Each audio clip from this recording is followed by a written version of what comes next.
My Man Godfrey is a 1936 screwball comedy starring William Powell as Godfrey and Carole Lombard as Irene, Godfrey's love interest. Interesting casting choices indeed, as Powell and Lombard had been briefly married only a few years before. The film opens with a rich family, the Bullocks, out on a scavenger hunt looking for the last item on the list, a so-called forgotten man. Yeah, that's right, to these elite socialites, a literal hobo from the slums of Great Depression New York is considered nothing more than an object in their silly game. And so it becomes clear right away that this movie is going to be criticizing rich people. It is often said these days that our elites have grown out of touch with reality. However, in My Man Godfrey, we see that this sentiment is nothing new.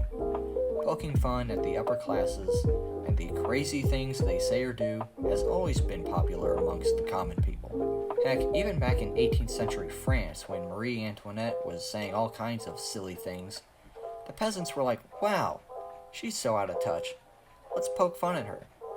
And poke fun at her they did, by chopping her head off. Okay, maybe they took things a little too far that time, but the point is, exposing the ethical shortcomings of the upper classes, especially in a time like the Great Depression, is a pretty effective way of endearing your film to the masses, which is why My Man Godfrey was such a big hit in 1936 and continues to be relevant even today. Anyway, after Irene, one of the Bullock family members, convinces Godfrey to be her forgotten man, with which she wins the scavenger hunt, Godfrey is invited to become the new family butler, which he accepts, and so Godfrey is put in the unenviable role of having to put up with these crazy people's antics every day.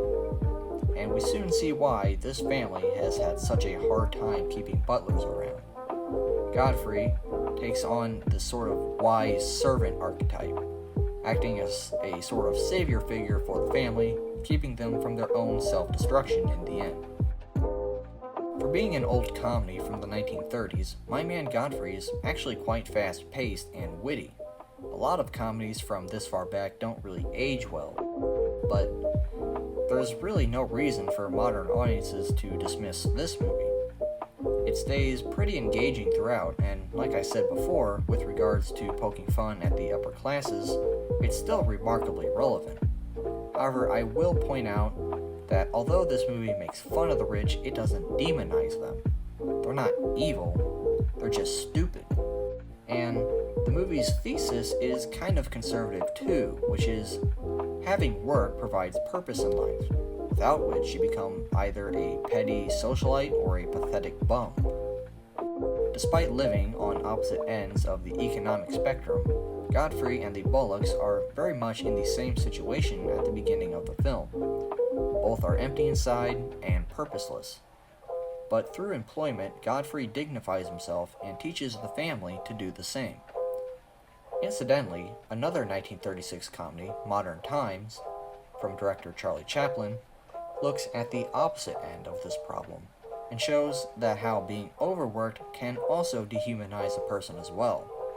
So watching these two in tandem could be an interesting experience. It's all about finding balance, I guess. My Man Godfrey is a great movie. It's a fun watch, and not just from a classic film lover's perspective. I really think that a lot of modern audiences would enjoy this film too if they give it a chance. I'm giving My Man Godfrey a B for Best Butler. So, thank you for watching. Before you go, don't forget to hit those like and subscribe buttons and help me reach my goal of 420 subscribers. And until next time, good night.